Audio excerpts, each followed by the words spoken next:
This is exactly what I wanted. Some more action, plot twists, and more of Inspector Zenigata. Welcome back to another Lupin discussion. My name is Musical Joker, and today we will be talking about episode 18 and 19. Fakes attract lies. It's been a bit, but that's because of the delay of episode 19 thanks to the Winter Olympics. Figured it'd be best to keep things together though, and man, I am glad I waited to watch both episodes together since they were so good. I don't know if I could have sat patiently waiting for the new episode. To immediately get right into it, episode 18 decides to revisit the most consistent character within this season, Matia. She is finally out of the hospital and is back to work tending to flowers. Lupin comes to visit her, in disguise of course, and is happy to see her.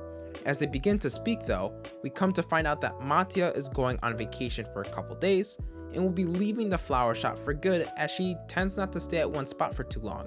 Matia isn't sure where she will go, yet Lupin mentions that they will cross paths eventually. But the weirdest thing about this conversation is the fact that she jokingly blames Lupin for what happened, yet I feel as though Lupin himself can see right through her in some sort of fashion. I know for us though, we clearly can see something going on here from this, since there has to be a reason why Matia is so consistent with her appearances lately so far into the season. However, back at the hideout, we see Lupin and the gang discuss the most important thing in our minds. Who tends to the bouquets that Lupin bought before? Well, the answer is obvious. It's Goemon and Jigen. Since we see Goemon watering the flowers in the background and Jigen himself apparently mentioning sweet nothings to them during his own free time.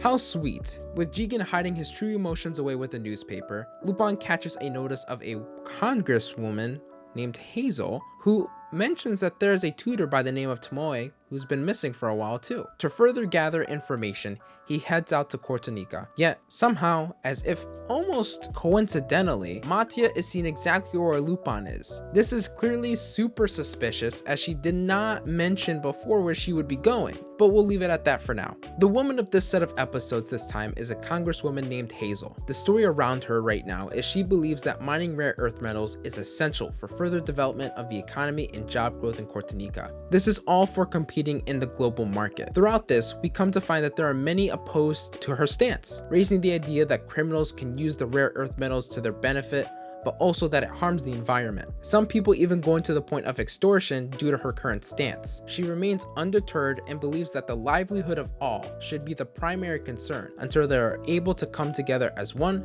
and face the rest of the problems together. Not the best stance, but I can understand her point. Things can't be done effectively if there are people or groups of people struggling to get by. Coming as one unit makes things a whole lot easier. However, many issues may be too late to fix past that point, whether that's environmental damage or further corruption due to gang activity. Not to be over political here, but I bring this up to further show that there's two sides to everything, whether that comes to Lupin as Lupin III and the person underneath Lupin III with all of those secrets, or someone like Matia, as we will see soon. We see more of Hazel trying to please her affiliated party and just doing what she can in all of this. As she's driven home, we see another common character in this series of episodes, which is a paparazzi, as he takes a picture of Hazel on his bike and drives off. He does reappear later on after Lupin decides to surprise Hazel by invading her home and asking her questions regarding Tomoe. Throughout the discussion, we come to find out that Tomoe was Hazel's tutor and helped her become knowledgeable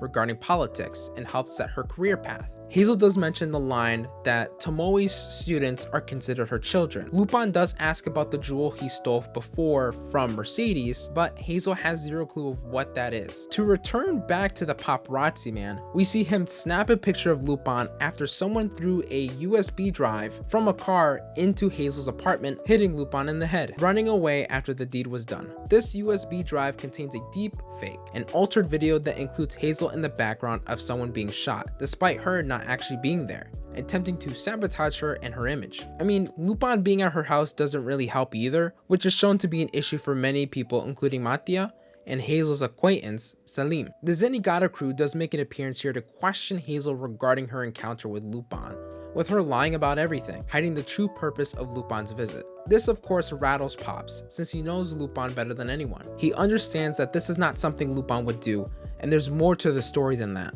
At this point, he separates from Yara and Ari as those two try to focus on a certain angle around Lupin's visit with Hazel, as they think there's a connection between Lupin and the rare earth metals, while Zenigata proceeds to work alone as he always does. Zenigata still takes on the burden of responsibility and focusing on the work on his own, which I think shows that he really isn't used to this kind of help at all, since throughout many different adventures with him and the Lupin gang, he's always worked alone. He still sees Yara and Ari as people to take care of, not people to rely on for help, which can be considered a negative aspect of Zenigata, but keeping him more dynamic on his personality that we really haven't seen in a while.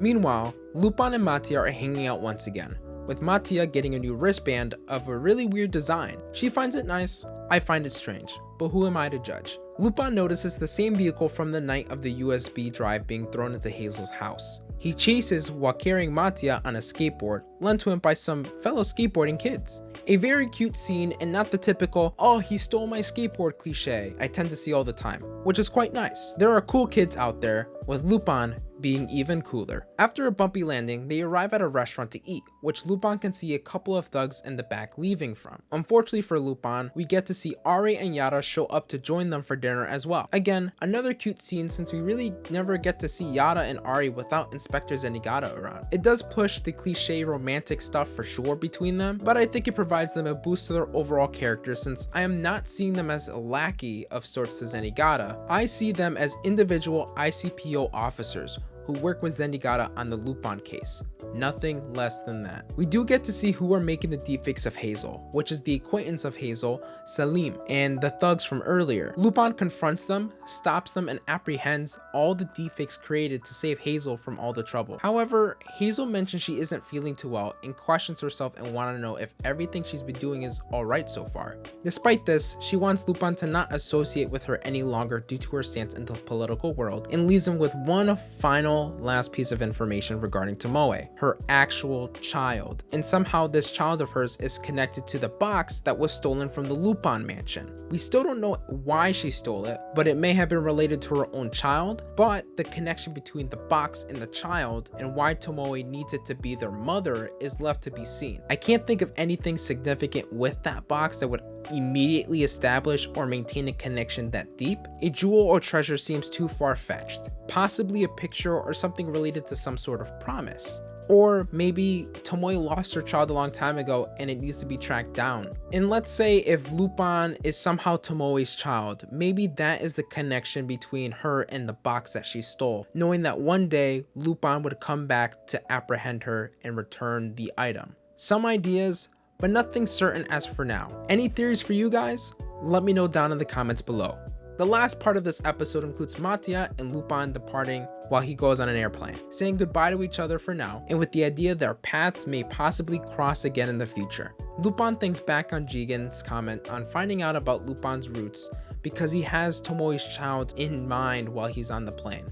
I don't think Lupin could be her actual child unless it was completely obvious and I'm just overthinking it. Or the child itself could be Matia or some other female character we've crossed paths with before. More than likely, Lupin and Matia are in the center for the role of Tomoe's actual child. An interesting tidbit though to include at the end. The biggest thing though is Zenigata coming to find Hazel at her workplace, but she didn't leave her house, so she's not there. Zenigata takes this to come and visit her later in the evening, with the paparazzi guy still in the shadows snapping a picture. Hazel, shown drinking something, stares out at the window as it is left open, with just a single expression left before we see something horrible.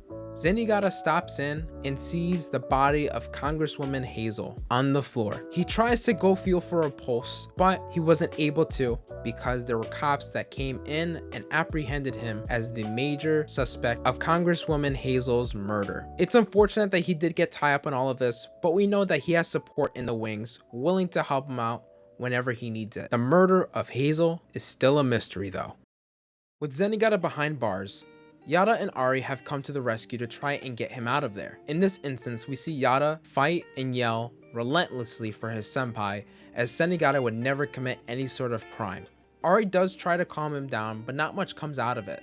Throughout the entirety of this episode, as we will see, it is mainly dedicated to the ICPO side of things, where we mainly get to just focus on Yara and Ari, which I mentioned earlier is a super awesome thing. One of my biggest issues with season 2 overall is the lack of ICPO group doing anything, as they were always the one to show up last minute towards a specific event, whether that it's with Gabby's fashion show or during the heist at the auction. Pops, Ari, and Yara don't really feel like much. They feel like they were just there with no real involvement. The most action they got before this episode was episode 14, when Mercedes stole all of the money in the bank, since they were attempting to stop her while going against massive tanks. However, I feel like these 2 episodes fix that issue quite a bit, since we get to see them being more 3-dimensional instead of flat characters, especially Yara and Ari, since I feel like we would get more of a romantic relationship between the 2, which is shown here. Honestly, this is the most we've seen Yara do anything in general, even including part 5, which is great. I love Yara as an addition to Zenigata as a young disciple. Ari is getting there as well, since prior to these episodes, we haven't really seen much of her either, as her debut is in part 6. Again, all of this is great stuff and further cementing for me that season 2 of part 6 is just getting better and better. I even love the fact that Zenigata got dissed for failing to capture Lupin for many years, yet Yara is always and will always be by his side. It warms my heart, although in the end, Yara got scolded because he should know better as a fellow officer of the ICPO.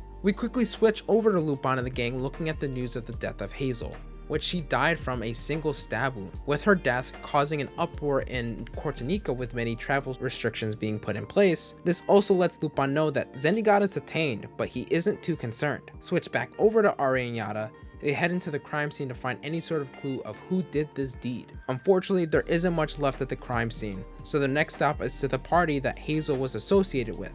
Meanwhile, we see some thugs stop Ari and Yara and attempt to stop them since Hazel provided lucrative jobs for them, so they're upset because they're out of money. Seeing a quick snippet of Yara's true potential, he knocked down some of the thugs until Ari got caught and was put at knife point. Yara, unable to do anything, takes quite a beating for a bit.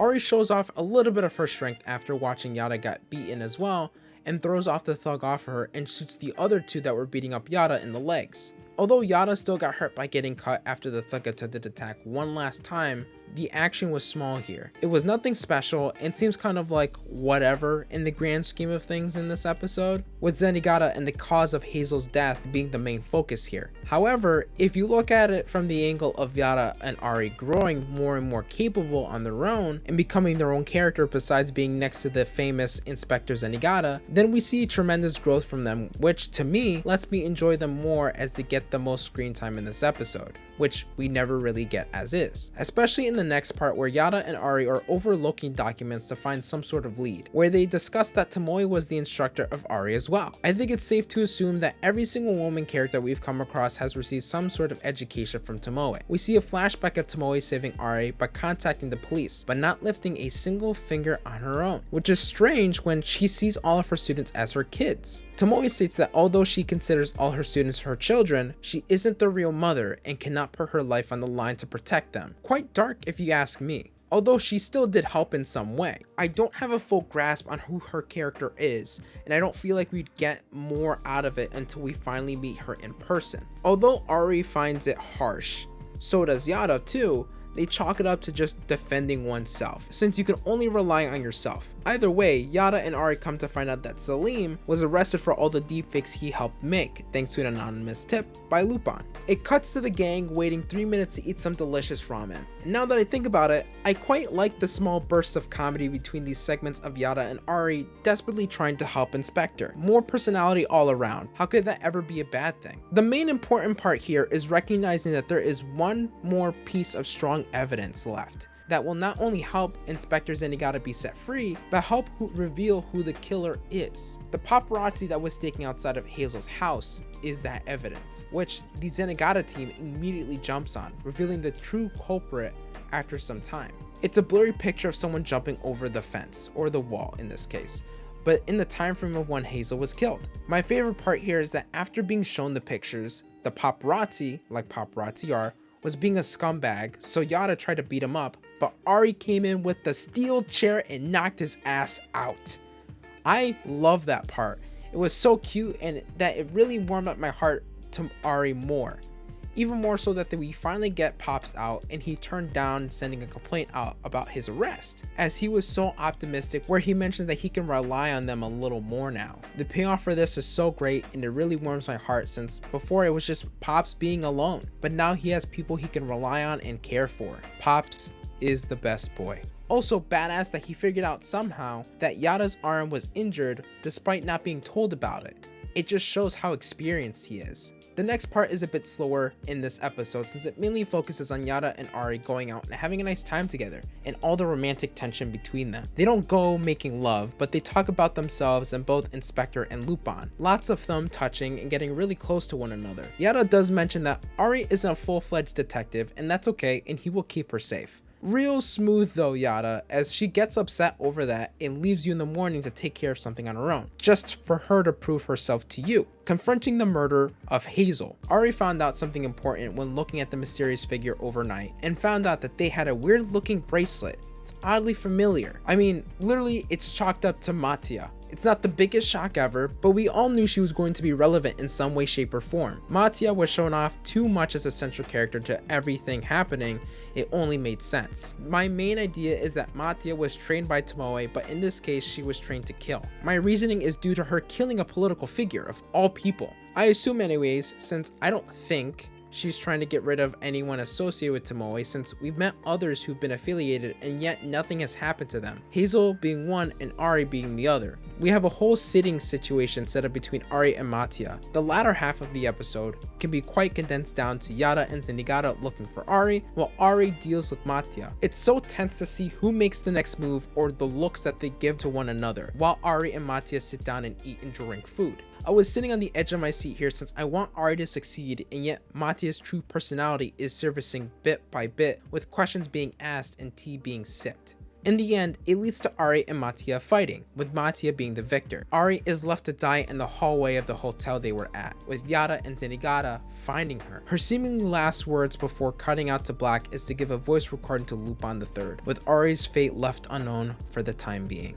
This was a very long set of episodes to cover, and why it took me so long to put this out. But these were great episodes. Everything is just bouncing off from one another. The lightheartedness with the darkness that looms in the shadows. As we move closer with each new episode, we get closer and closer to finding Tomoe and finding out her purpose behind these different student encounters Lupin has been facing as of late. Also, to see how Matia fits within this Tomoe plot point here. I still think of her as an assassin of some sort, maybe even hinting at her being Tomoe's child thanks to the red box mentioned earlier in the first episode, if they don't go with something so obvious. What do you guys think? Let me know down in the comments below. Thanks for watching, and until next time, farewell.